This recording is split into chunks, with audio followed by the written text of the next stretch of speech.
practice, 11 without loss. So you talk about arrogance being his first franchise gig was T20. And at that point in time, he wasn't even in the squad yet. He just got fluid to be a net bowler with the potential to maybe play 1 or 2 games or whatever. And we were at dinner, myself and Chris Lynn, our agent, and he said, I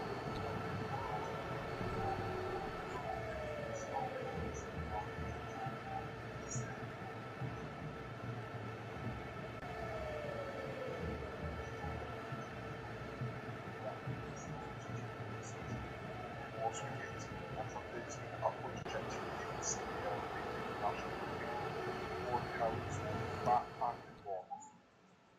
Runs it over the wicket, swings hard at that. Mosca misses out on a short wide delivery, actually, Mosca.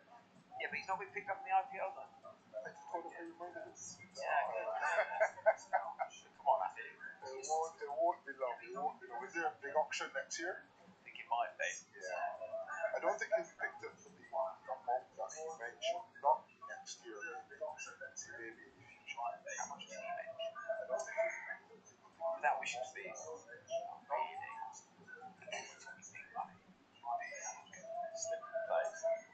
Forward again, 5 on his back, rather to defend it into the offside, but into space for a run.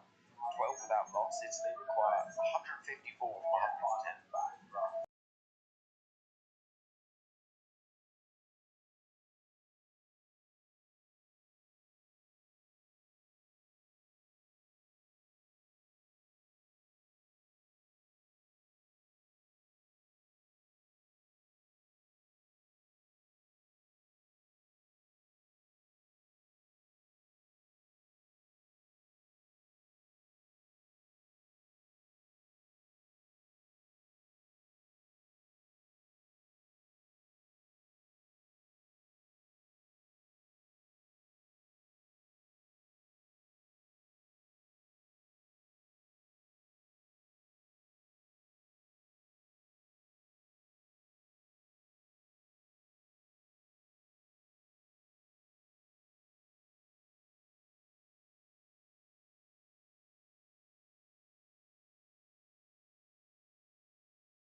because, I mean, we don't really need them, Carlos, because it's bright sunshine. I couldn't even see them when that wicket fell, but there's a gentleman in a blue vest who, it has to be said, I'm sure has many attributes in life, but pace is not one of them.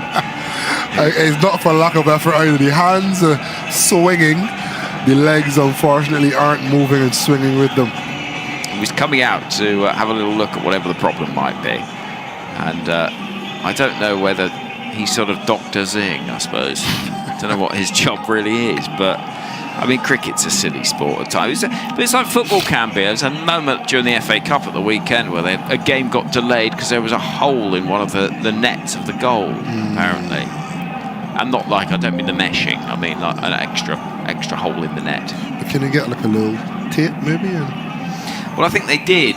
Yeah. Oh, look, there we go. We're sorted. And actually, he is now picking up pace. Oh, but he's dropped something. Here we go. Hold on a minute. Dr. Zing's dropped part of his medical kit. Here we go.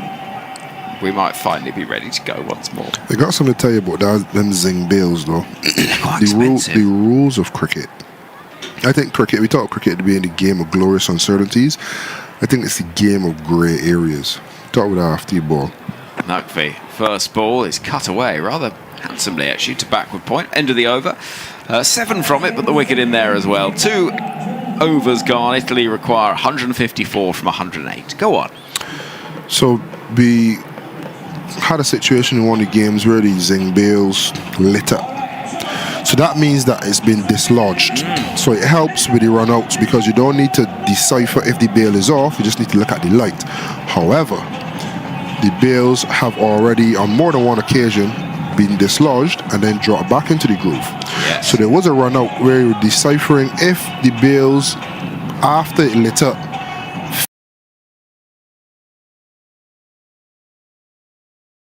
that's what is the rule.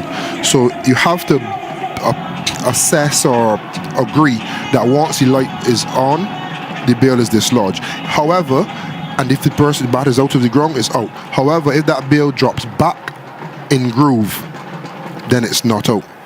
It only counts as out if the bail falls altogether. Hussain to Moscow, who whacks it back over the bowler's head without much timing, so it won't be more than just a couple of runs, but it is a couple to start the over. 14 for 1. I apologise for sounding so confusing because I myself am confused. But if that goes up, it lights up, and it drops, let's say, a minute after, which is unrealistic, it's still out. Right. So it's 2 points, essentially. The lighting and the dropping are the... I see. Here comes Hussain, slip in place, driven back past the bowler. No is the cry as it goes towards mid-off. So if it goes full Madonna and gets into the groove, then and stays there, then it's not out, even if it lit up. Correct. I see. How long do you give it? Is it a bit like we're in golf and it rests on the corner of the hole, right? So that's the thing. If you take the bails off and it lights up, you'd have to dislodge the other bail right away. Hussain, as it swung at hard, beautifully by Moscow for 6. He's a powerful man, stocky figure, and as he patted his tummy, telling me the other day he's Italian, he likes his food. there was plenty of meat behind that. 20 for 1. That's a beautiful shot. Done a bended knee like boys to men, and a hoik and a slap over mid-wicket. That's a lovely shot. I tell you, there's not many that do that to Akil Hussain. 20 for 1. I've enjoyed the Italian fans as well. They always seem to bring the biggest, brightest energy. They're always smiling, that Italian flag waving. They've really enjoyed themselves here at the T20 World Cup, on and off the field.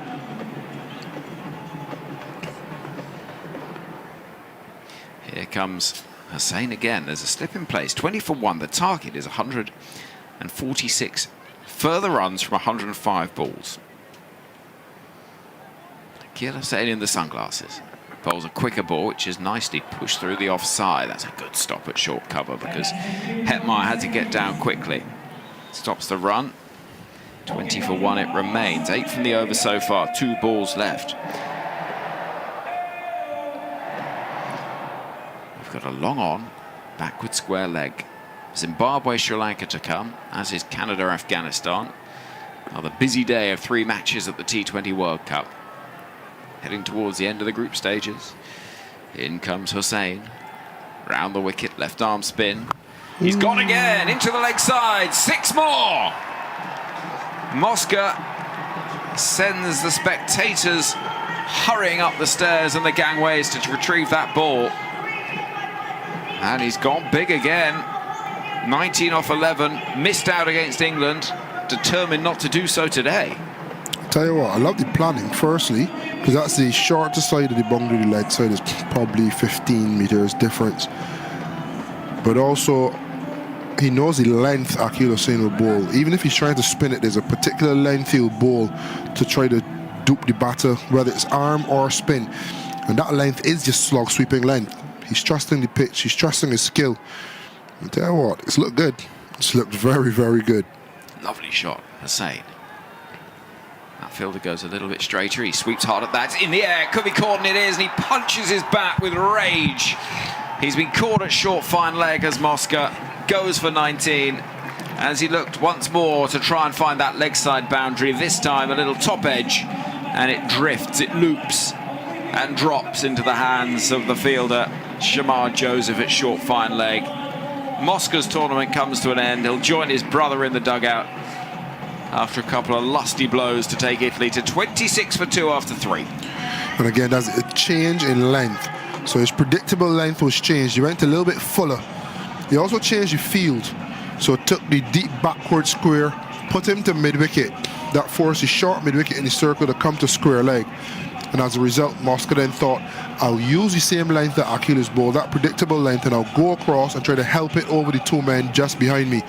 Akeal Hussain went a little bit fuller, and he could then only smother the fuller length straight to Shamar Joseph. So it was a good little battle, tit for tat. Akeal Hussain winning in the end. So 26 for 2.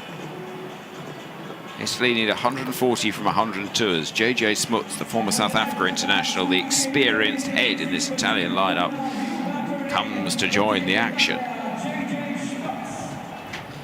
He'll join Matvey, who is on the strike, having played his first ball at this World Cup very nicely to backward point. He's got Matthew Ford at the end of his mark, kicking up his heels, high knees, running away from us. And this is down the leg side, wide will be signalled. We've seen quite a bit of swing on offer at this ground. Just wondering what this feel for Matthew Ford, though. He has no short fine leg, so just deep backward square, rather far behind square, because he's employed his slip. So his slip has effectively come from where that short 45 would be. But he's in swinging the ball. No, more often than not, it just beats the man at short fine leg, but it just feels like a little bit of reinforcement. So just wonder, and then that first ball obviously was down the leg side as well. So just wondering if that's a mistake or if you have to accept it's ultra aggressive going with his slip and you take it as it comes. Big swing towards that leg side, but that man at fine leg is, or to backward square, is perfectly positioned, and so it'll just be the 1 run. 28 for 2. If you want to join the conversation, TMS at bbc.co.uk. Gene's listening in Dorset, thank you so much. So Italy have been grand to watch. I like the idea of a continental league to get into the final World Cup. Well, there's European qualifiers, there's all sorts of teams that you might see in action as the Italian physio shuffles onto the field. And some bird of prey comes swooping up towards our commentary position. Look at these snacks, I reckon, Carlos. You know my favourite snack. Go on, Henry. Popcorn. Is it Ben Stokes' bowling here? More like butter popcorn.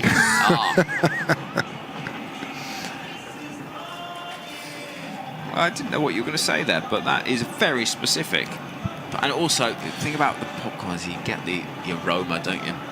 Yeah, I love it. I saw some in the airport coming here, actually, and unfortunately bought 2 large boxes. Nice little gourmet, they call it. It was just general butter popcorn, but yeah, not a big fan of the caramel. A little too sweet. Yeah. I think I'm sweet enough. Yeah, just nice little butter, salted. Just such a treat. Well, there's a bit of an issue out there, Carlos. There's stretching, some rather elaborate stretching. This is the start of this innings is all taking rather a while, it has to be said. We've been out here for 25 minutes, but only seen 3.1 overs.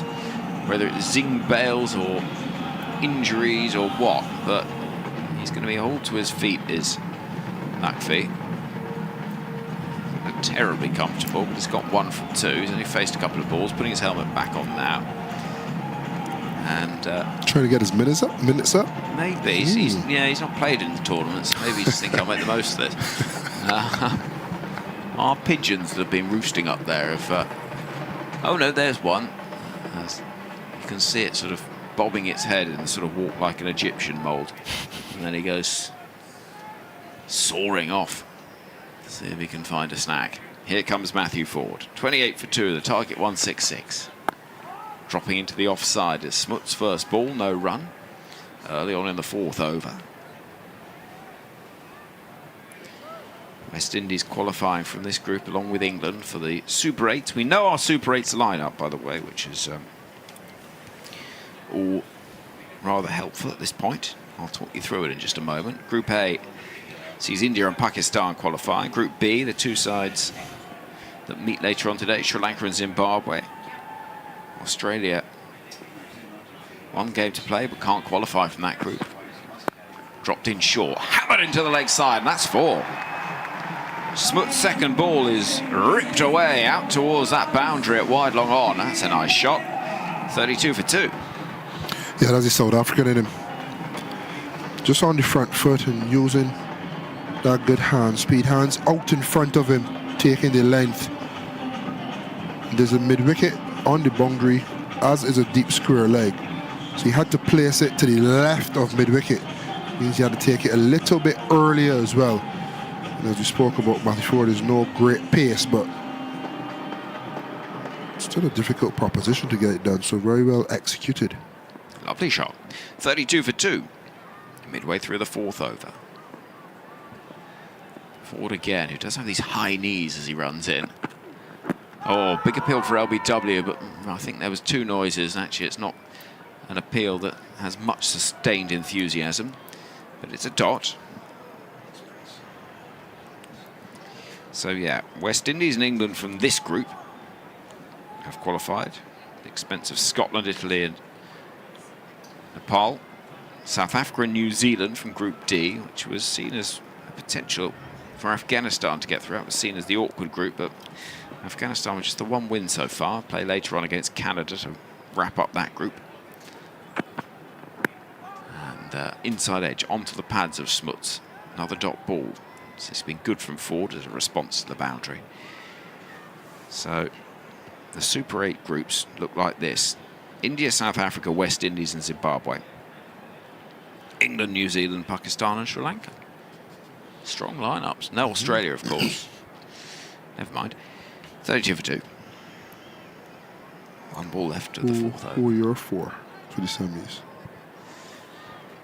I want cricket to be the winner. If ever there was a fence, that'll be you there sitting on it. Ford bowls, another appeal for LBW as it swings in towards Smuts, whose feet went nowhere. Nothing doing from umpire Langton Rusere, and indeed the interest is limited from West Indies, but over comes to an end. 6 from it. The required rate's 8.4, so in hand for Italy. They're 134 away from a fabulous milestone in their development. 134 needed from 96 balls. They're 32 for 2 after 4 overs. I think, I've just got a funny feeling Pakistan might do something in Group 2. For me, India and South Africa look strong from Group 1. The West Indies have had moments, of course.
Zealand against Pakistan. That's a 1:30.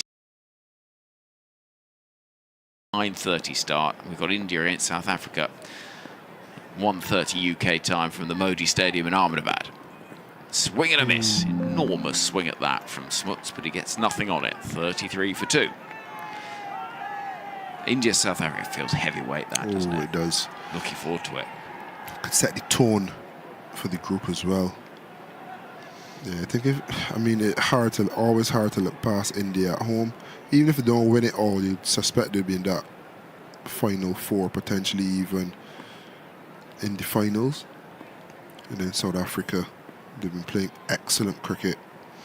Holder striking the pads of Smuts, but high up down the leg side, and that is the end of the over. 5 gone. 33 for 2, and they're 10 behind where West Indies were at this point, and just needing perhaps to find a bit of rhythm. 1 from the over. It's 9 balls since a boundary, and Italy already with half as many dot balls in the first 5 overs as West Indies saw in their whole innings. So, Carlos, I'll ask for a thought. Have you got to go, or can you stay for a little bit? I gotta get some food. You got to get some food. So, and this commentary box is closer to Mumbai probably than the pitch. I saw your social piece, and I remember the 2023 walk up here on multiple occasions. Yeah, it is a long way up, but Carlos, this is your kingdom. I'll let you go. Go and grab yourself some food. Thank you very much, Carlos Brathwaite, a man whose efforts here have done so much for, wonderful memories perhaps for West Indies cricket, less so maybe for England cricket. But I'm going to get out the way as well. We're going to have a double change here. I'll just do this delivery, which is going to be bowled by Ford into a 3rd over in the power play. And a massive swing, which goes off the inside edge into the body of Thakvi, almost onto the stumps. And another dot ball as Anisha joins us once again. And here comes Prakash as well. Thank you, Henry. Ford clearly built for speed with the bat and ball alike. This one copping straight into the chest of the batter on that occasion. A couple of wickets going down early in this power play for Italy, but they have the batting ammunition in their middle and lower middle order to still back themselves to script an upset. Upset on the cards, hey, Mr. Walkinkut? I don't know. I don't think so. Much as I would love to see it, I think sometimes, the conditions is something hard for us to judge from here, and it just looks like a pitch that's, I don't want to use the word tacky, but there's a bit in it for the bowlers. And with the West Indian pace attack, particularly someone like Jason Holder, as we've seen, Anisha, in the last sort of over that he bowled, just that awkward bounce, I think, is the one that's proving to be a problem for the Italian batters. Carlos, leaving us, got mobbed by the police outside as he left, and of course lots of smiles. I mean, everybody here in Kolkata, I think, remembers those 4 hits that sort of, I think Ben Stokes will probably remember them for his lifetime, but it was a tremendous effort. And I'm sure you know this. Do you know what Carlos's daughter's named? Please enlighten me, Prakash. Eden. Oh, beautiful. Yes. How am I not surprised there? And on that night of April the 3rd, 2016, Prakash, I was sat right across in the Colonel Engineer stand, lower tier. And after they won that title, Chris Gayle launched his pads into that lower tier, and it fell literally 2 rows below me. And you didn't get them? No, unfortunately, but I did make a promise to myself to play cricket at as competitive level as possible. Had played cricket in the backyard with my brothers all my life, because women's cricket at the time was not quite a thing. And 5 days later, 9th of April, I walk into the Cricket Association of Bengal, tell the bosses here, please direct me so I can go to a cricket academy. Ended up showing up at the Vivekananda Park, which yielded the great Jhulan Goswami, after whom a stand is named right to our right in the commentary box. Wonderful, wonderful to hear the stories here. That Anisha Ghosh, who's with us in commentary today at the Eden Gardens, drinks being had on the field. Let me ask you a question. Do you know any other stadium in India that has so many parts of the ground and stands named after military heroes? You put me on the spot there, but doesn't quite come to mind. Yep. So, based on what I know, I can't think of any. I mean, you've got Joginder Singh, you've got Major Dhan Singh Thapa, you've got Hangpan Dada, and of course Colonel Nair as well. It's something that's remarkable that sits alongside, administrative giants like Jagmohan Dalmia. Of course, it goes without saying, sort of Ganguly stand, and I think it's something that we in India, I think things are changing. You're getting more relevant namings happening. We just saw with Venkatesh Prasad taking over the presidency of the KSCA in Karnataka and Bangalore. Ends named after Rahul Dravid and Anil Kumble, and of course Shanta Rangaswamy, one of the pioneers of women's cricket 50 years ago, almost to the day. Drinks going off the field, and the cricket is all set to resume with Ford with the ball in his hand, two men at backward point. In fact, I would say one at short backward point, orthodox point, cover, short extra cover, mid-off. That's the offside field in a ring as the final over of the power play continues. One ball had been bowled. We had a little break for medical attention, and the drinks were taken as well. Ford bowls, and this one's been clobbered away, and it will probably not get to the boundary. The ball plugging a little bit, and a bit of a tandem fielding effort down at deep mid-wicket results in 2 runs for Italy. They move to 35. The target now 131 of 88 balls. They're going to need a monster innings somewhere in between. Naqvi moves to 4 now. He's got 4 of 7. Smuts has swung and missed quite a bit. He's on 4 of 8. That's not going to do it for Italy. Zain Naqvi, Syed Zain Naqvi, that's his full name, is still hunting for his first boundary of this tournament, and in his World Cup appearance history, carries 2 cricketing cultures in his game: Pakistani roots, Italian colours. Had a tape ball start, hardly a surprise given his Pakistani roots, and now a World Cup debut. Ford bowls, and this time he swings, but not again getting all of it. Gets it sufficiently away to the right of the man on the deep backward square boundary. 2 more to the total. He moves up to 8, does Naqvi, and Italy to 37 for 2. Goodly crowd on this side of the ground, the clubhouse end, as I said before, in the shade. And I think, of course, of the Eden Gardens that I first saw as a much younger man, boy, I should say. Concrete benches. It was terrible during the summers if you had to sit on one of them. But now, of course, bucket seats. A little surprised that in that upgrade the roofs didn't come up. There's short, looking to hammer it away through mid-wicket, doesn't make contact. Good ball again from Ford. The West Indies using bounce to good effect. And why not? This surface has been conducive to bounce, carry and pace, and Matthew Ford has quite the array, quite the variations that you would expect of a frontline pace bowler like himself. And the bounce is asking questions of Naqvi, who it bears reminding is playing his first match of the tournament, is one of the 2 changes that Italy have rung in.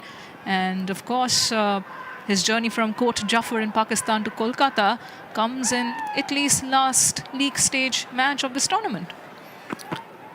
This one's been struck. It's gone up in the air. Shamar Joseph getting underneath it. He should take it. He's backpedaling, takes it comfortably.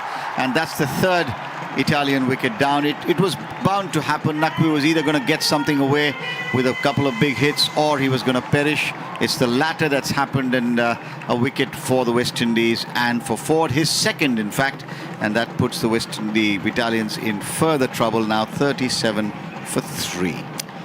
Not quite a memorable debut here at the T20 World Cup for Naqvi. Terrific catch, backpedaling by Shamar Joseph. And look at that celebration. Is he cooking up something? Hey, Matthew Ford just points his right index finger into the cusp, the hollow of his left palm, turning it like he were making tea. Well, this time of the morning, I suspect it'll be tea. That's how you mix the jhalmuri, by the way. At least when you Not add the with mustard. your index finger. With a spoon for sure.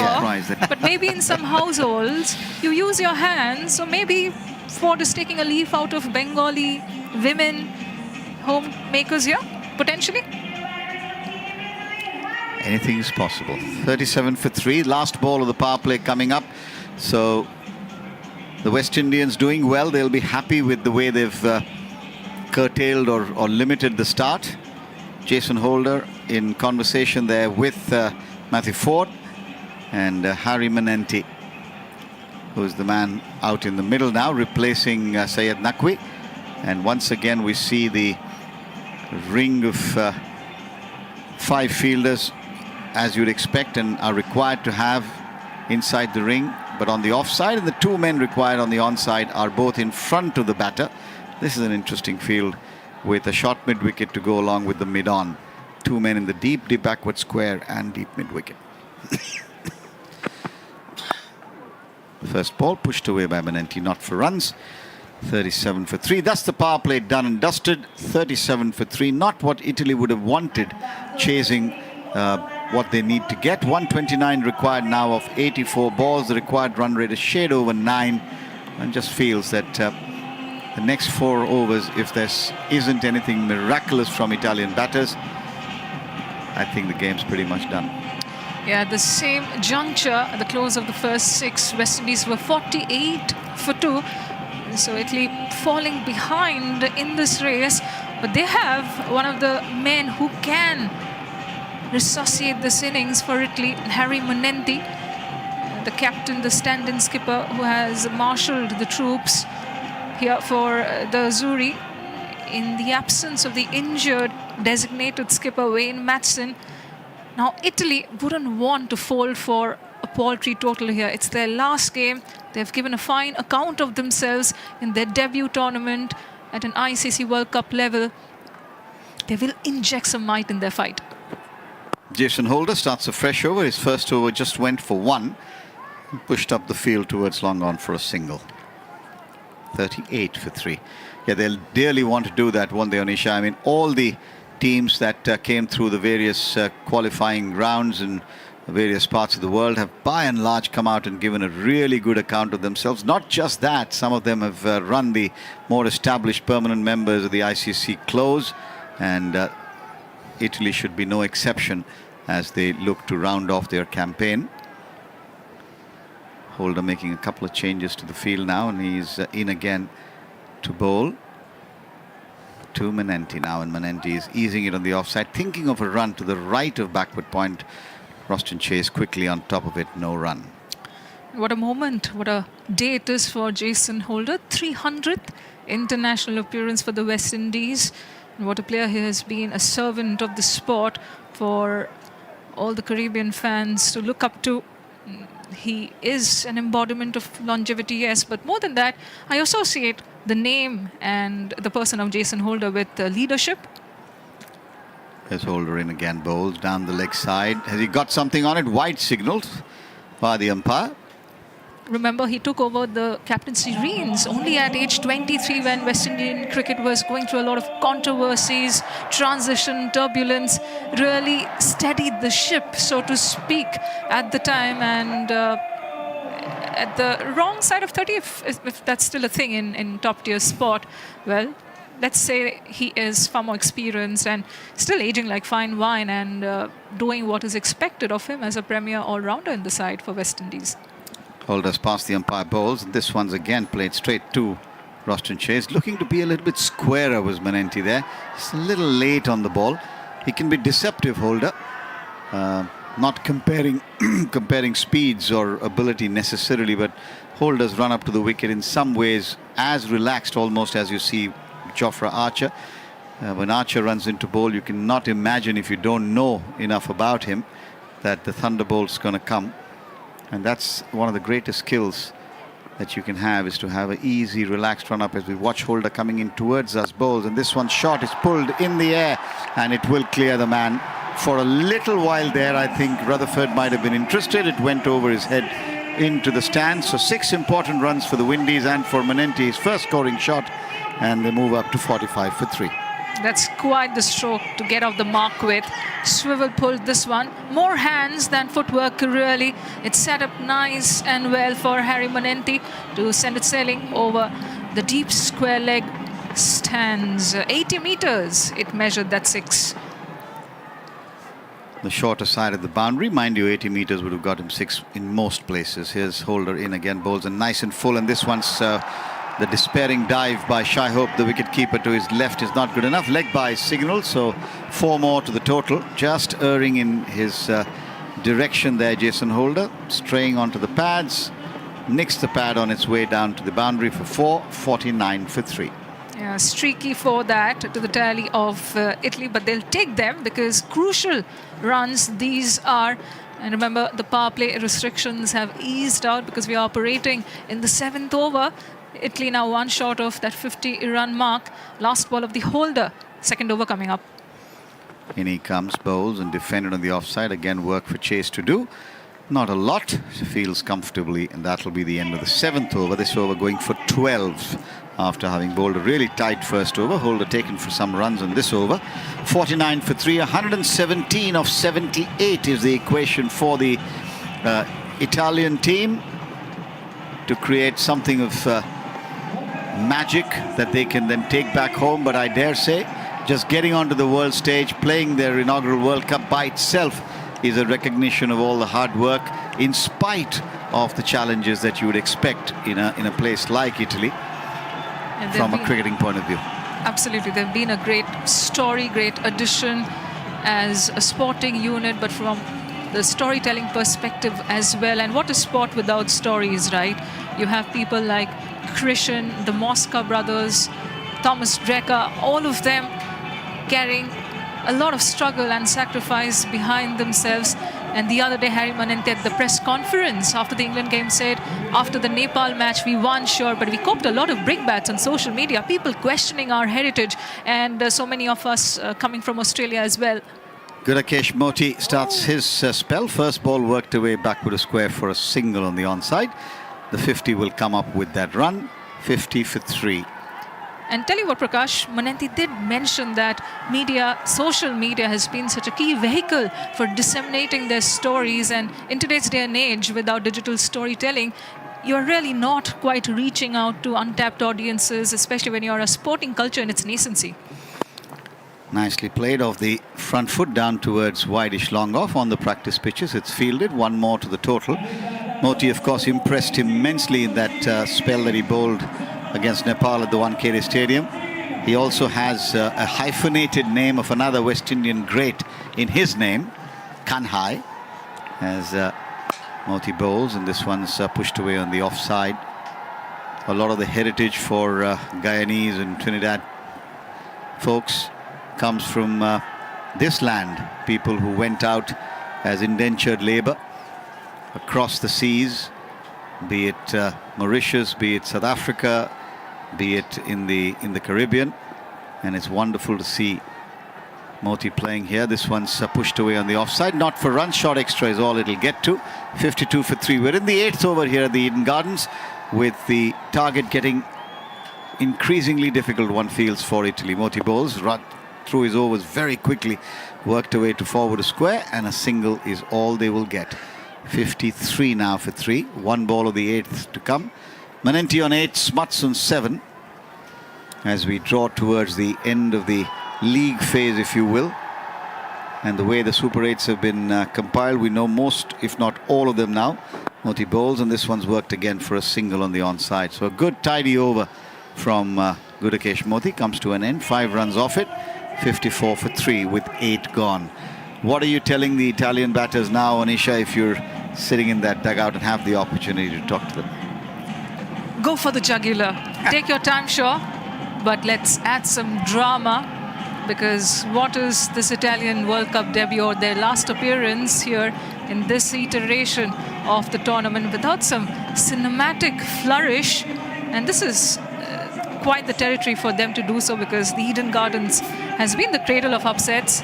What better exhibit than West Indies getting one better than England on 3rd of April. So, and you sense over the past few days since the tournament began, this cauldron, this cradle of cricket here, cathedral of the sport, so to speak, in Kolkata, has been building up to that upset. So I'm still very much keen on backing Italy to get the job done. Shamar Joseph starting his spell, and the first ball's been slapped. It could be now just far away, too far away even for the tall, lanky figure of Jason Holder. This was an attempted off drive in the air, but not quite getting hold of it. It sort of sliced off the bat away towards wideish mid-off, and Holder was not anywhere near it as it came down. 2 runs to the total nevertheless, and Smuts gets into double figures. He's on 10 now. Italy 56 for 3 with the sun breaking through. Just that little wisp of cloud that had come across the ground. Here's Joseph in again, bowls, and he beats him for pace. A little bit of hint of away movement, and Smuts can do nothing other than watch it go into the gloves of the keeper. 56 for 3. We're in the 9th over here at Eden Gardens. Good bounce on offer once again for Shamar Joseph, born in Barracara, Guyana, one of the most remote villages in the Caribbean, accessible famously only by boat. Of course, that test performance, his debut in Australia in 2024. It's part of folklore now. He's in again, bowls, and once again a quicker delivery. 144 clicks, that one. Too quick for Manenti, who was looking to deposit that over the mid-wicket region into the Major Dhan Singh Thapa stand, but didn't make any contact. So clearly working up some good pace, Shamar Joseph. And yes, that game in Australia, definitely part of folklore, as you mentioned, Anisha. It was his breakthrough moment in many ways. Here he is in again now. Charges in bowls, and this one's driven firmly, but Jason Holder's in the way. He won't be able to prevent the single, and the West Indies won't mind singles at all. 57 for 3 in the 9th now. A little over 100 runs, 109 to be precise, required of 68 balls. Like we've said before, Anisha needs somebody to go big and go big for a while. And that has to be one of the Manenti brothers. You feel sure there is the luxury, the reliance of all-rounder Grant Stewart, as he exhibited with his pyrotechnics with the bat against England. But Harry Manenti, this is his stage to own. Bowled outside edge, taken behind. And that's the end of Harry Manenti. Edging straight into the glove. Simple catch there for Shai Hope, and Shamar Joseph strikes in his very first over. And Italy now find themselves in more than just a spot of bother. 57 for 4 they are. And it's going to take somewhat of a miracle from here on in, one just feels. No magic or miracle from the wand of this Harry for sure. That's the end of the tournament for the Italian stand-in skipper. He departs for a 10-ball 8 as Italy slumped to 57 for 4 in the 9th over.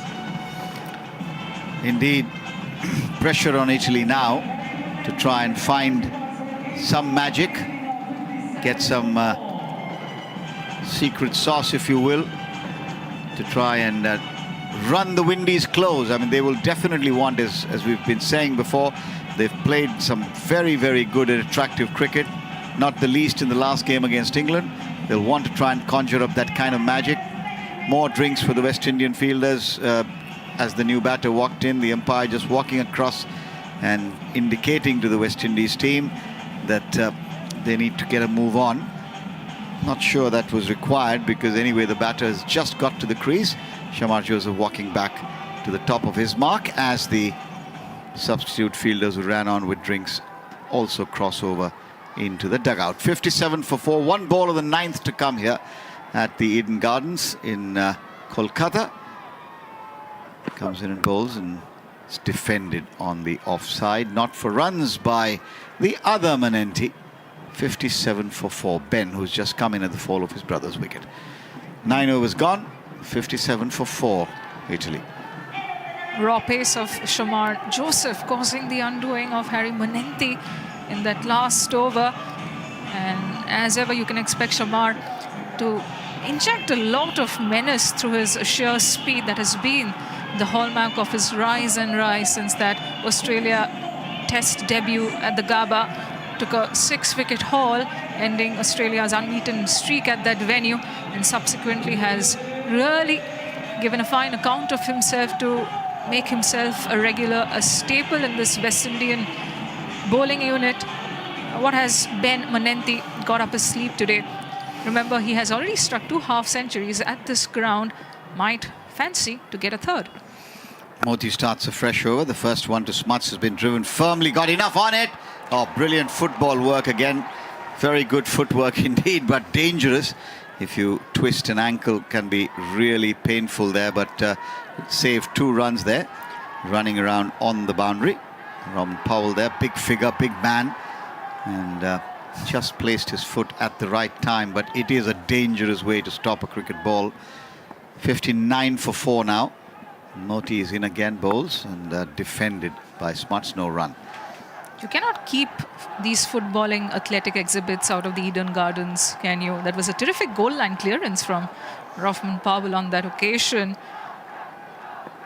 In goes Moti again, 2.5 steps to the crease, bowls, it strikes him on the pad well outside the line of the leg stump. This is a tight run, but the West Indian fielders inside the ring were on their heels there, and the leg by was easily taken, no problem at all. 60 for 4 now in the 10th over, with Gudakesh Moti bowling his left arm spin, and the man on strike is now Ben Manenti. Bowls, and Manenti drives, and Moti makes a good stop, diving to his left, and ensures that the single that might have been on offer for Ben Manenti to get off the mark will have to wait.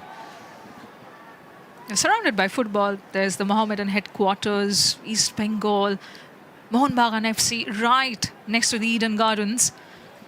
Moti bowls again, and this one's driven on the onside. He'll be off the mark, will Manenti, Ben, and Italy move to 61. The crowd a little bit restive at the moment, just in anticipation maybe of a late charge, a late surge, use whatever word you would like to. Can Italy do something to push this game deeper and make it a little more exciting than it seems at the moment? Moti bowls, and this one's cut away. Diving stop from Roston Chase. And they're up to it in the field, the Windies today, as the 10 overs bowled now 61 for 4. And as the two batters come together to have a quick word, maybe to plot what they might do in the remaining 10 overs of this game. More words from Onisha Ghosh, and then it will be Henry Moran back on commentary. It's advantage West Indies at this point in time, and from the looks of it, there is one solitary Australian fan in the stands here, at least keeping the presence of Australia alive in some form or manner, because remember, they have already been eliminated thanks to Zimbabwe, scripting a heroic entry into the Super 8s, well deserved, well earned. Sure, it came off the back of a washout against Ireland, but they all count, as Henry Mora joins me in the commentary box. As we see, Shamar Joseph running in from the far end. 3 runs and 1 wicket from his previous over. As Prakash, I just see a hand reaching round into the little bag. Remind me of the name of this delicious snack. Jhal Muri. Jhal literally translates to spicy. Jhal in Bangla, spicy in English. Muri is puffed rice. And the binding agent is the mustard oil. And as we were discussing, it's the Usman Tariq of the Jhal Muri, because that is what adds the punch, and it keeps you guessing as to what the strength of the flavor is going to be like. Okay. Joseph bowls. Oh, attempted swing hard at that. And as the ball goes fizzing past the gloves of the batter and slapping into the gauntlets of the keeper, Italy getting bogged down here, needing 104 from 58, and it feels like the game is drifting from them. And definitely, unless some fireworks are dished out fairly quickly by Ben Manenti, the result might be a foregone conclusion. What Italy wouldn't want is a tame finish to what has been spirited, inspiring campaign here at their maiden appearance at the T20 World Cup. Joseph with this smooth approach, low full toss, that's nicely timed out through mid-wicket. It's going to bring 4. Smuts sees the ball skidding and scooting away through mid-wicket out towards the Viswanath Dutt stand. And as the ball reaches it, yeah, this was needed, much needed. Good footwork, an excellent transfer of weight, a low full toss. Just needed to get some bat really and give it the direction towards deep mid-wicket. Did so with aplomb. 4 runs taken. Here comes Shamar Joseph, bustling in once more. And banged in short, and that's going to bring 4 more. This time through the offside. It wasn't a million miles away from the fielder at backward point, and the Italian flags are flying as Smuts picks up a boundary. The required tally now less than 100. 96 is what Italy need to script an unlikely, improbable victory there. Roston Chase was perilously close to that flying ball as it went past backward of point and straight into the fence for 4 runs. And Joseph, it comes down quickly. It goes off the back quickly as well, Anisha. This time a leading edge will drop into space in the offside. This is out-and-out rapidity from most of the quicks that we've seen so far, especially Joseph hurrying the batters. Really not looking comfortable on most occasions are Smuts and Manenti, but they have made the most of anything that has come their way in wayward fashion. 71 for 4. Ball left to the 11th over. The required rate 10.3. It's not out of the realms, but it's tricky. He looks to swing hard into the leg side, does Smuts. Ben Manenti, who scored 250s in the tournament, both at a strike rate of around about 200. So he's got the power and he's got the experience of big matches as well, it has to be said. Sydney Sixers player and South Australian cricketer. He's one of the more senior members of this Italian squad. 11 overs gone, 94 needed from 54. So are we going to get the big operatic crescendo at the end of this tournament? What do you reckon for Italy? Kolkata is yearning for one. Kolkata is rooting for one, I can tell you. Sure, they love the West Indies, given they had scripted one of the most memorable sporting victories ever in this otherwise football-loving capital of West Bengal. So they are putting their weight behind the underdogs. Start of a new over is hacked into the onside. That'll bring 1, and it'll bring Manenti onto strike. He's stocky, I think it is fair to say, Ben Manenti. Solid. I like the use of the term stocky. There's a lot of power there, you feel. 73 for 4. In the sunshine of Kolkata. There's great big floodlights looking on. As the next delivery from Gudakesh Moti is just tapped down the ground towards long on. Will be fielded down below us. 92 needed off 52. And tell you what, Henry, I think the air of an upset, an unlikely victory against a more fancied side will be looming large also in the next game at the Eden Gardens, West Indies versus India. Down the leg side it goes. That'll be wide. One more helps the tally for Italy, 75 for 4. Do you fancy... Well, because everybody's sort of a bit like 2023, Anisha. Everyone sort of thinks that India are just going to walk their way to the final. You're less convinced. Round the wicket, hit down the ground again, up towards long on, where it'll be fielded down below us by Matthew Ford. 1 taken. Yeah, I wouldn't buy into that argument just yet, Henry, simply because it's been a bit of an up and down tournament for India, especially with their batting performance. USA almost had them on the ropes in their tournament opener. Hit hard into the leg side, and more work for Ford to do. Has been called into action every ball of this over, bar the wide. 77 for 4. So despite the options that India have on the bench and in their squad at large, don't forget that Ishan Kishan was really a last-minute recruitment based on his Syed Mushtaq Ali performance. Down the leg side, and it's one of those that you sort of half expect to go whizzing to the fine leg boundary. Instead, it just brushes a bit of pad, rather unhelpfully, actually, from Italy's point of view. And with the pace taken off it, it's just 1 leg by, as opposed to what would probably have been 5 wides if it had hit nothing. Manenti 5 from 8, looking to find the boundary. And he might have done so, or he might have found the hands of the fielder. He's out. Forgive me, it's Smuts that's gone. Smuts sweeping hard. He goes 24 from 26. Italy are 4 down, 78 for 4.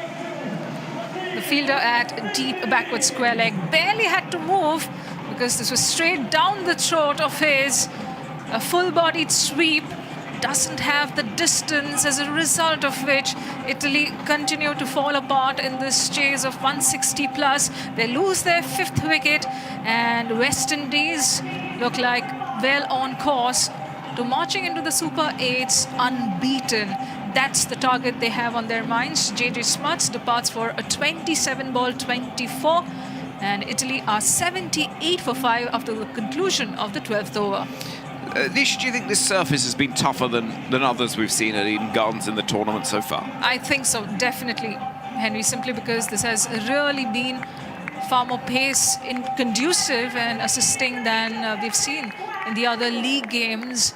The spinners have done well occasionally, but it's the carry and bounce that has really been a staple, and it has been consistent throughout the course of the past 32 overs or so for now, which is why the likes of Shamar Joseph, even Matthew Ford have reaped great dividends and have gotten themselves into the wickets column. And pace really has troubled the Italian top 5 so far. They've not quite gotten going when it comes to the quick bowlers, all of them steaming in with searing pace from the West Indian contingent. Well, Stewart and Manenti, the middle order of Italy that has arguably more first-class experience than any other element of the side. Grant Stewart, who played really nicely against England, smacking the ball to all parts, and between he and Manenti, it has to really be them. 88 needed from 48. Here comes Holder from the far end, and there's a rather painful jabbing sort of stroke from Manenti, who tries not to show the pain that all cricketers know of, the inside edge onto that unprotected part of the inner thigh. 78 for 5. Yeah, that was good first delivery in his new over from Jason Holder, targeting the woodwork and the pads. And every time the length and line has been somewhat foolish into the pads, the Italian batters have looked a tad unsettled. Chasing a wide delivery with the pace taken off it. Manenti can do nothing. 2 dot balls. Holder's been excellent so far. None for 9. By the way, on a Sports Extra 2 right now, a real treat for you. Australia's women against India's women in that T20 series that India started very successfully. In the tournament, for sure. In the series, I mean, they got the better of Australia in the first game. A rain-curtailed match, a DLS decided game. First points to the name of the Indian team. Holder is bowling, and Manenti chases a wide delivery, almost plays it like a snooker cue, reaching out, almost leaning across the table to play it. 79 for 5. Australia, after 1.3 overs, a 4 without loss, if you want to follow that one. Tell you what, Henry, Australia women don't have good memories at the Eden Gardens, because 3rd of April 2016, the West Indian women had defeated an Australian side who were... Hayley Matthews. Oh, what a player and what a performance, player of the match in the final. And Australia were looking for what we knew at the time as the four-peat. Well, their dreams dashed spectacularly. Holder bowls to Stewart, who plays that very nicely off the back foot, out towards the right of the fielder at deep cover. Good save out there in the deep. Tumbling to stop it from Sherfane Rutherford. 2 taken. Italy require almost 2 runs of balls, so they have got to get a move on here. 81 for 5. 85 needed from 44 deliveries. And then later on today, much more cricket to follow. Sri Lanka against Zimbabwe. That got underway from Colombo at 9:30. And then from Chepak and Chennai, it's Afghanistan against Canada. In comes Holder. It's pulled away, meatily, mightily for 6. Oh, it's a huge hit from Stewart. And he's smiling as well he might, because that is a massive blow. Oh, what a shot from Grant Stewart there into the upper tier of the Jagmohan Dalmia stand. Made the most of the pull shot there. Not quite off the middle, it was on the upper side of the willow. But the muscles, the big guns doing the trick on that occasion and carrying the ball well into the stands. Terrific strike and some much needed injection of momentum and might here for Italy. Well, Stewart scored a lovely 45 off 23 against England, and he can hit the ball a long way. I'd love to know how far that went. Holder bowls again, full toss, work down the ground for a single, so Stewart will keep the strike. 88 for 5 after 13. That was massive. Oh, sweetly timed. And speaking of sweetness, there is a fair bit of connection between Sweetness, Italy and Kolkata, because one of the most beloved bakery brands by the name of Monginis is actually a chain that was begun by two Italian brothers, the Mongini brothers. It began in Mumbai, but when they shifted base to Kolkata around the turn of the century, it began in 1902 in Mumbai, then they came to Kolkata, and Kolkatans absolutely lapped up Monginis, and they did a fairly intelligent, ingenious wordplay on the word Monginis, because in Bengali, the local language, the native language, Bangla, Mon and Ginis means a thing of the heart. Mon translates to heart, and Ginis is thing. So Italy, Kolkata sweetness, there's your connection. Very, very good. Here comes Akil Hussain. And swung out towards deep cover. Good timing from Stewart. He'll only pick up the one, though, because there is a fielder in the form of Hetmyer underneath the floppy, wide-brimmed hat to do the fielding. We might get a meterage on that 6 in a moment. 94 metres, there you go. Because Fleury's is the other place I've heard of in Park Street. Yeah, immensely popular. Lots of legacy, history associated with that brand as well. Hussain, down the ground it goes, dropping just short of the man at long off. Hussain, who's into his third over, 1 for 21. It's 90 for 5. Italy needs 76 off 40. And Kolkata is really the hub of sweets, because it's the capital of all sorts of desserts, the popular ones. You cannot not have the Rasgulla if you are in Kolkata, made out of cheese balls. Down the ground it goes from Stewart, taking a little step back towards square leg for one more. So what are they, sort of in then honey or syrup? Or? Yes, you dip it in sugar syrup made out of cottage cheese. Cottage cheese that is hung overnight to give it the texture, the chunkiness. It's something you've got to try when in this part of the country. 75 needed off 39. Hussain bowling. Nicely angled out to deep cover for one more, but boundaries required, you sense. With that required rate now just nudging 12 once more. 92 for 5. Well, it delights and amazes the variety of cuisine available across this country, and there's distinct styles of every region as well. Yeah, Kolkatans love their food and their afternoon nap. So this time, if they're not watching some sport or watching a Satyajit Ray film, they might be taking an afternoon siesta. Okay. Hussain bowls, and looking again for a single. They'll find it. Goes to the fielder inside the circle on the offside, but it is just the one run. So it almost feels like there is quite a sort of Mediterranean feel there for Absolutely. the siesta, the 100%. Italian bakeries.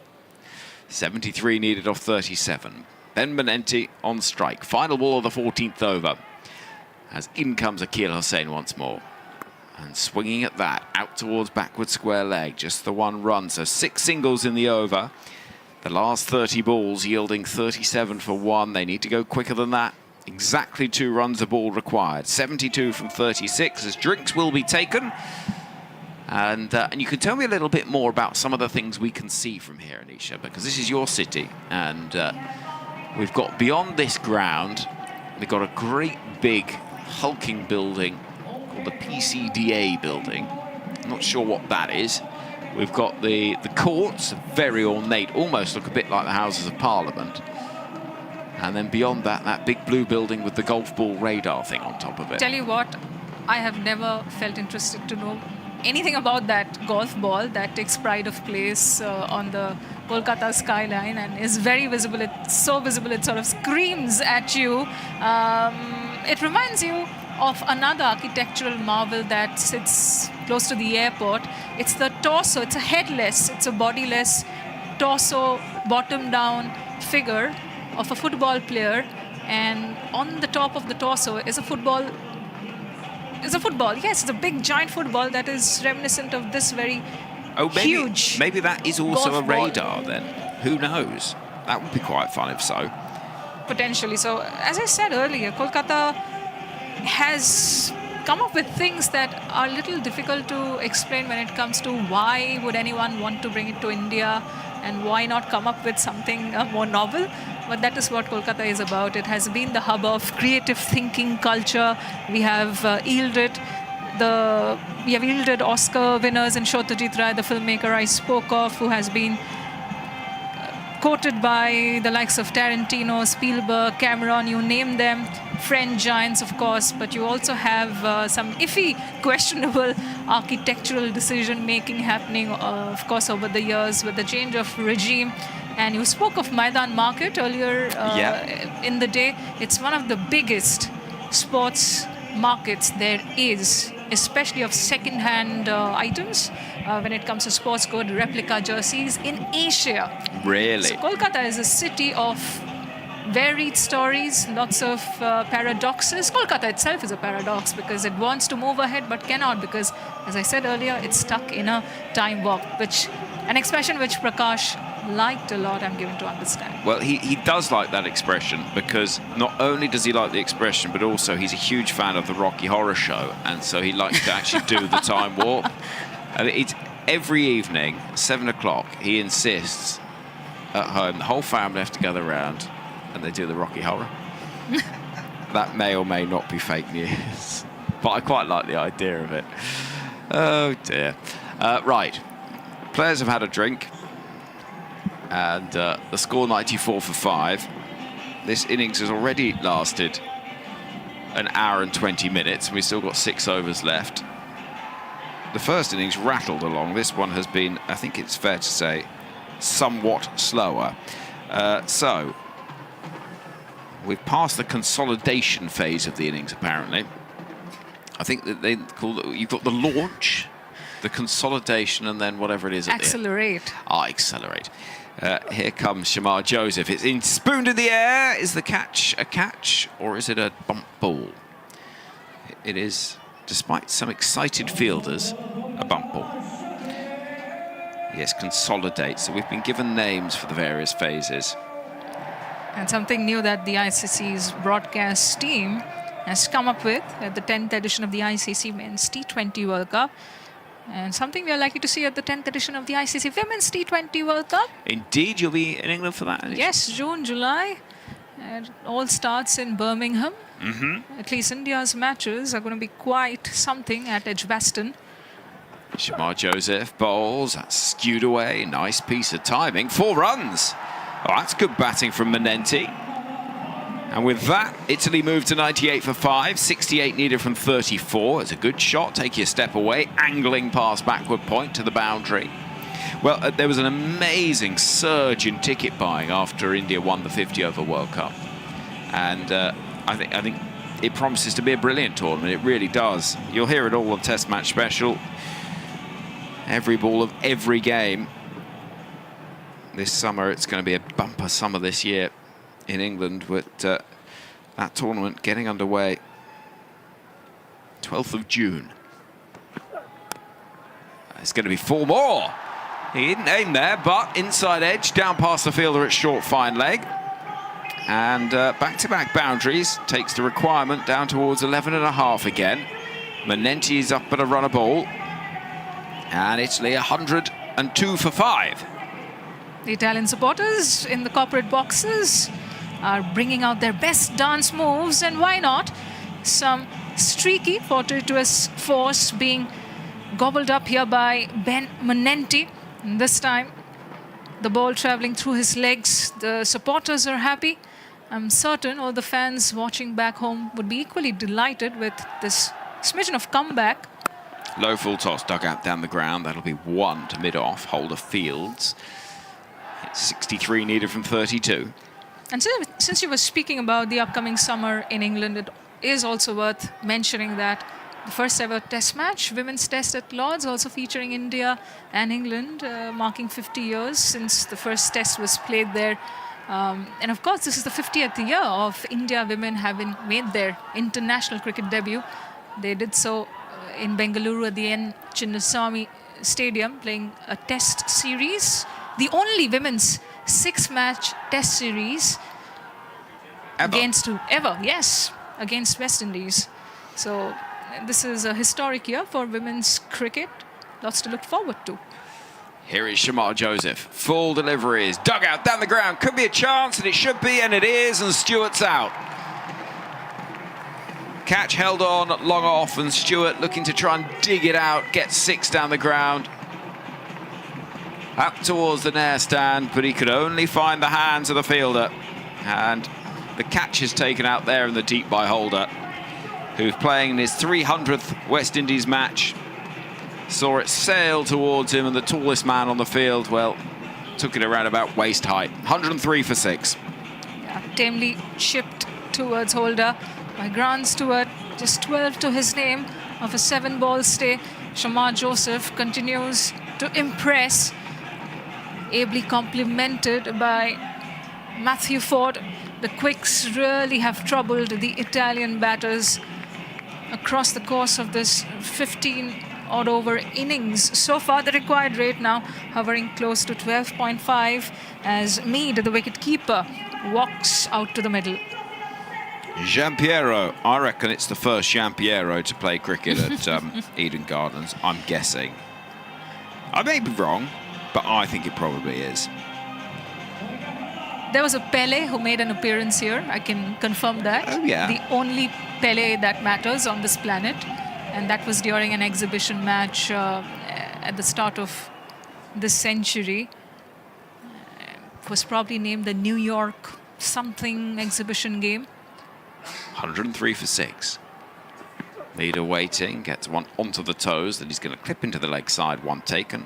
Do you mean Pele as in Pele, the footballer? The legend, yes. Wow. He was here, right at the center of the stadium, taking center stage in more ways than one, because he has made a couple of appearances here.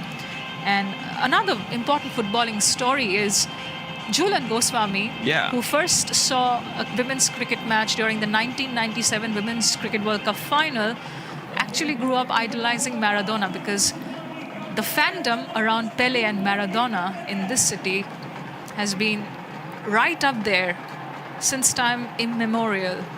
How interesting. I mean, in terms of athletes, I don't really think of Jhulan Goswami and Diego Maradona in the same breath. But there you go. Anisha, if you're happy to stay there, Prakash is going to take us through to the end of the game. Absolutely. Welcome back, Prakash. Thank you, Anisha. Well, Gudakesh Moti will continue into his final over of this game.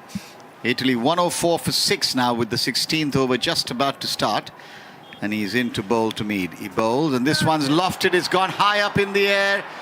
Fielder backpedaling, and he drops it. Doesn't even get a finger on it, I think.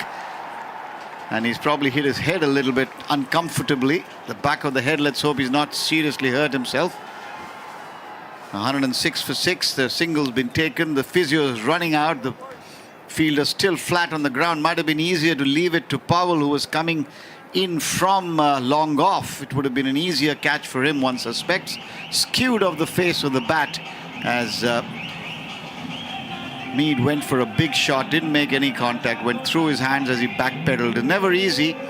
That was King there. And just watching the replay now, he falls, and yes, oh, that is painful. Disorients you completely. Back of the head. He's still sat there. The physio's having a word with him just to make sure there's no concussion. These injuries around the head area always a bit dicey. And let's hope from a sporting perspective, but particularly the West Indian team's perspective, that this is nothing serious. He's up on his feet, which is a good sign. And the play should resume momentarily. But a catch goes down nevertheless. Yeah, never easy when you're pedaling back. Absolutely. The contact of his head with the ground didn't look good on that occasion. He was touching the back of his head. Looks like he's going to walk off the field. Precautionary, I suspect. Absolutely, yeah. Right decision made, especially when the contact looks as nasty as that one. Darren Sammy looking a little concerned in the dugout, the head coach of the West Indies. Well, he's coming off the field is King, but I don't think, at least the way he's walking across, hopefully there isn't anything serious. Back to the extended innings, which, as Henry said a moment ago, has extended well beyond what it should have. We still have the best part of 5 overs to be bowled. And the substitute is on. Quentin Sampson shares his name with a legendary filmmaker. You wanted him on the pitch. He is on the pitch now, Anisha. Quicker through the air. Defended off the back foot this time by Mead. There is no run. 3 runs to him. Got a brace of that skied dropped catch. 106 for 6 Italy. 60 of 28 now needed. Bowls and he sweeps well. He'll pick up a run. No more than that, I think, as the return comes in nicely on the bounce to the keeper. Right over the bails. It's 107 for 6. West Indies have really done well in this league stage phase so far. Not many people would have given them much of a chance to enter the Super 8s unbeaten, but here they look well set to achieving that feat for certain. Bowls, and this one's played back to the bowler. Possible chance, but he's timed it beautifully. It will be cut off. Again, a tandem effort there. Diving away to his left, running in from the deep, and completed by Powell. So 109 for 6 with that brace to take Mead up to 4, and that'll bring Ben Manenti on strike. Just a single, I beg your pardon. Good work in the deep. Matthew Forth, the fielder, running in from long on. Good teamwork on display with Rothman Powell, stationed at long off.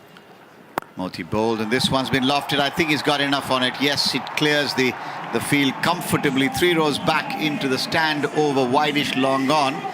They need about 10 or 12 of those kind of blows to really get the West Indies concerned. And it's that man, Manenti, again. Effortless it looks when he hits it. Really strongly built, strong base, head still. The basics are all in place, and the rest of the job's done by fast hands and the willow. Brings the Italian supporters, the few that there are, to their feet. And he's bowled him, trying that once too often. Flatter and quicker from Moti. The arm ball went on with the arm, knocked back the stumps. The bails light up, and that's the end of Ben Manenti's T20 inaugural World Cup. He's gone for 26 of 21, and that over, even though it yielded 11 runs, still leaves Italy 51 runs adrift. And that's what they need to get in the next 4 overs. The West Indies gather together, as they always have. Most teams do after a wicket. It's been a professional effort by the Windies. I think even though we felt that they got bogged down in the middle, maybe they'd got a few runs less, but I suspect it's the nature of the pitch, and they played it sensibly. 100%. They understood and read the conditions here really well and sussed out the green tinge on the surface, made the most of it, deploying a flurry of quick bowlers and doing so with aplomb in this defense of 165. Italy 7 down, literally beyond them now, getting out of reach this target of 166 as Krishan Kalugamage comes in to bat. He's been among the wickets, given a fine account of himself with the ball in hand. Can he add some late drama with the bat though? Kalugamage marks out his guard and waits for the bowler. In fact, it's going to be Mead, I beg your pardon. That was the last ball of the over, of the 16th over. 4 overs to come, and it will continue. No, in fact, it will be now Ford, who's bowled 3 overs, 2 for 17. He's been very impressive, as indeed has Holder, 3 overs, none for 19. And of course, Shamar Joseph, 3 overs, 2 for 24 to go along with Moti's 2 wickets. Here's Ford in, bowls, and Mead only strikes the surface of the pitch as he looks to drive through the extra cover area, which is the one that he'd be eyeing on the offside. Doesn't make any contact through to the bowler. And there is no run. 115 for 7 on the board. Crowd has gone quiet. They're not quite the histrionics that we saw when they were chasing England's total. Italy got some really lusty blows in, and it looked for a while there that it might run them close. Slower ball outside the off stump, very well executed, just inside that indicative blue line, and no chance for the batter to get anything on it. It's a skill that bowlers in this format particular practice a lot, because often that's the go-to delivery, particularly when batters are on a rampage. And at the start of the game, ahead of the start of today's match, he was in a bit of a conversation with the great Ian Bishop during the warm-up, getting some pearls of wisdom from the great man. As Josephine again gets inside the line and has an almighty swing, finds himself back on the ground, looking to play what back in the day used to be a Rohan Kanhai special, but something we see a lot of nowadays, because batters are moving around the crease, looking for the ramp, the scoop, and so on and so forth. But on this occasion, no contact with the bat at all for the Italian wicket-keeper, Mead, and it goes through again for Shai Hope behind the wicket to take. Jumps up his heels and he's up into the attack now. Bowls, this time it struck, but straight to the man at point. And Ford celebrates his third wicket. And the Italians now 115 for 8. I think it's all over bar the shouting, one can say.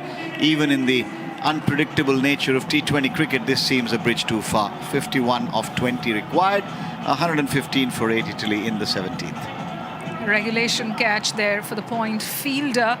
And once again, Matthew Ford on the wickets column. He's gotten a well-deserved 3-wicket haul. 16 dots in his 3.4 overs so far, conceding just 17 as Mead departs for an 8-ball 4.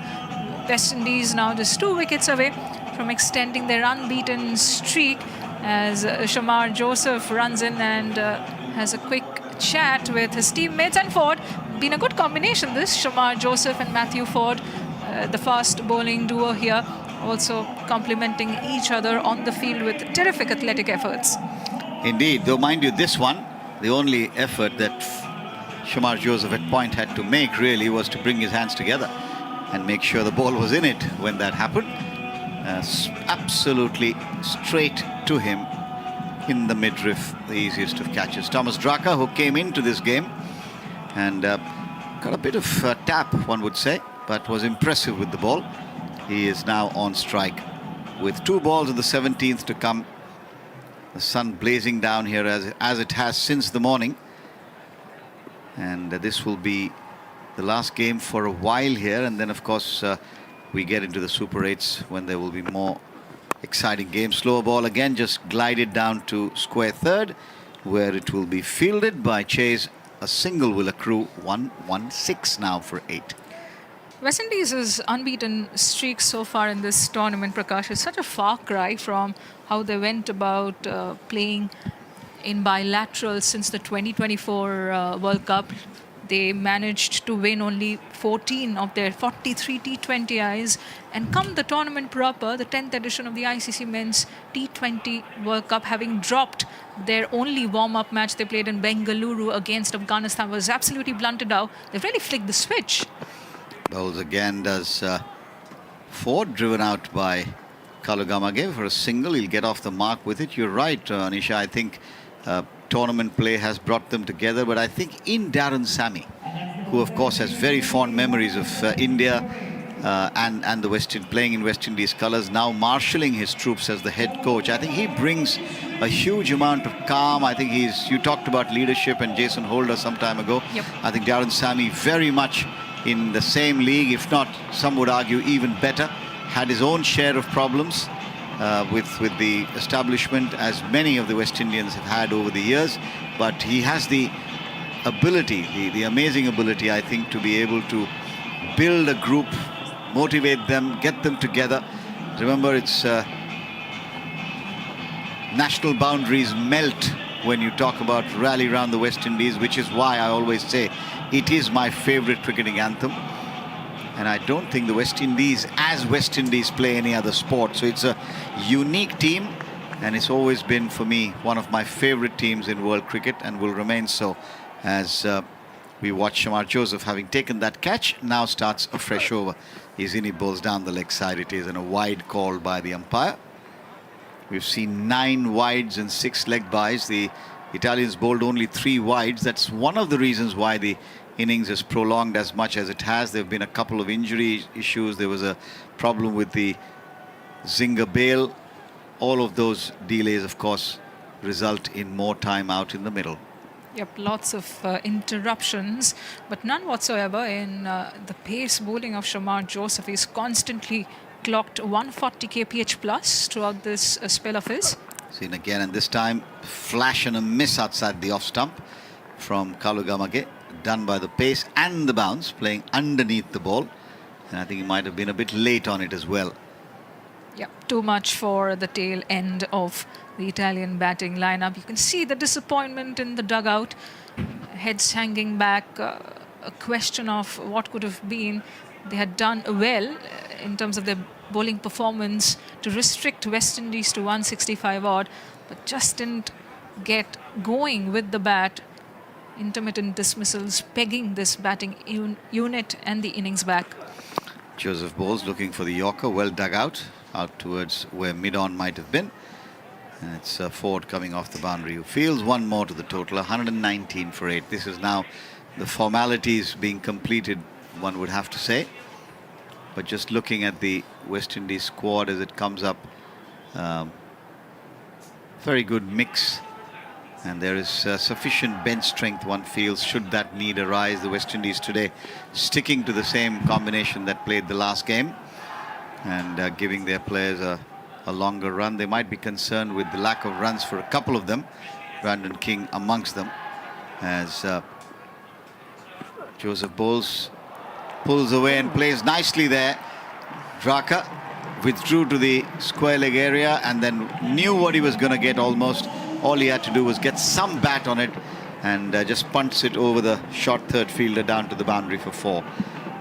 Very Pathum Nissanka-esque, that backing away from Thomas Draka made room and just cheekily guided the pace and the bounce over the short third fielder. Shamar Joseph can't do much beyond having a chuckle to himself. Well done, mate, is what he might have said.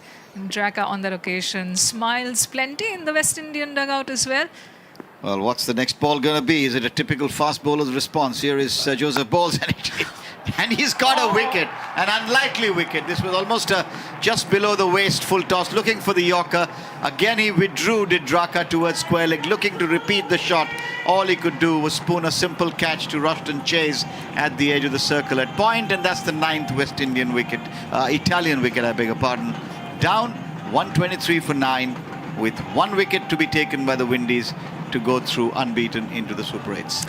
3 wickets earlier for Matthew Ford, a 3-wicket haul now for Shamar Joseph. The space bowling tandem has really set the tone for West Indies in what is looking set to be a successful defence for the men in maroon, as yet another batter fails to answer questions sought by the quicks. I think the umpire's just wanting to get a quick look to check if that was above the waist. I thought it looked all right, but they will confirm.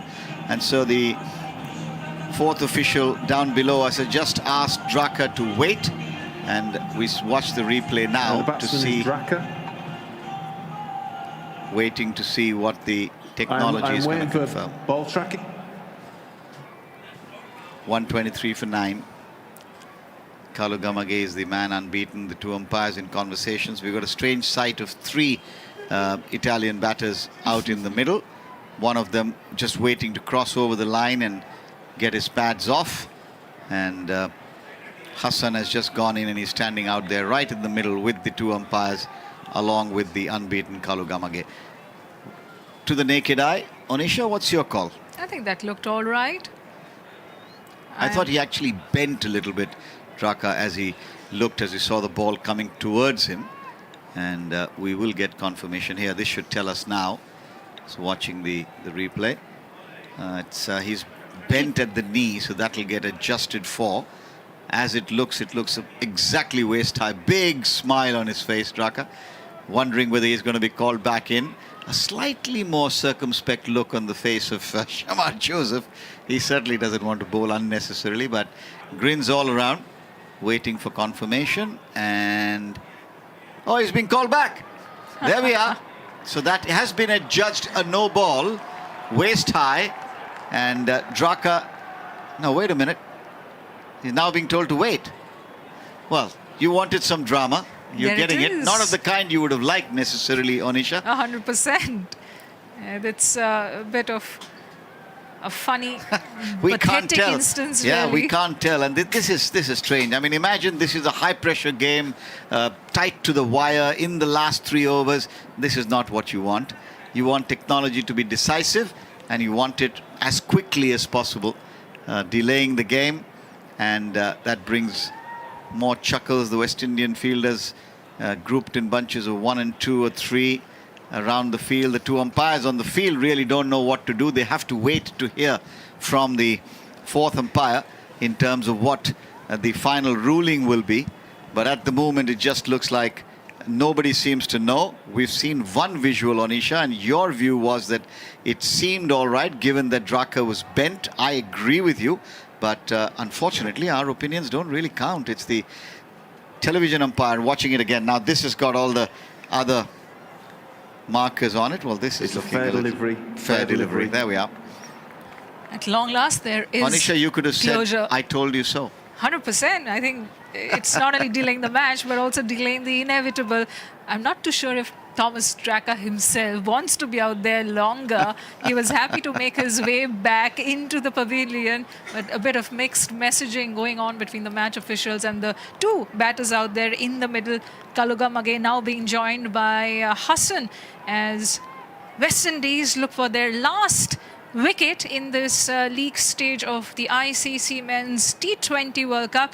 Their last outing at the Eden Gardens before the Super 8s get underway. They're going to be off to Wankhede in Mumbai, subsequently the Narendra Modi Stadium in Ahmedabad, and come back to the Eden Gardens. Shamar Joseph bowls, defended on the offside. I was wondering if you were going to get through that sentence before the delivery stride, and you timed it to perfection. 123 for 9 there. As good as the timing of Shea Hope, clearly the front runner for the player of the match honours, I believe, or would it be one of the two pace bowlers, both taking out you know, three fours? we've had Stephen Finn with us here in the commentary box for a long time during this tour, and he always says it's unfair to the bowlers. It's always the batters who get the player of the match. But on this occasion, I suspect that will continue. I mean, it was a defining innings, let's be honest. No one's really got anywhere near that 75. The big swing and a miss from Ali Hassan. Oh, they actually appealed, and there was a little tickle. So that's the end of the innings. The West Indies are through. Shamar Joseph has 4, and Hassan goes without scoring. The two batters now just savouring their final moments in the T20 World Cup here at the Eden Gardens. What a dream it must have been for many of them to have come here and played on these big grounds in India. Historic ones too. None more so than the Eden Gardens. Handshakes all around. And just to give you the specific detail, bowled out are Italy in the 18th over, 2 overs to spare, 123 for 10. And the West Indies win by 42 runs. So they will go through unbeaten into the Super 8s. And Kalugamage will remain unbeaten on 2. The bowling for you, Akil Hussain, 3 overs, 1 for 25. Ford got 3 for 19 of his 4. Jason Holder, the only bowler to go wicketless, none for 19 of 3. Gudakesh Moti got 2 for 24. And Shamar Joseph, the star, 4 for 30 of his 4. So Anisha, on your debut game here on TMS, your impressions of how this game's gone. And sorry, we didn't see that big flourish from Italy. Or the upset that we were building up to, because West Indies once again showcased just how good they are in this tournament. They are not just participants, they are key contenders now to lift the trophy.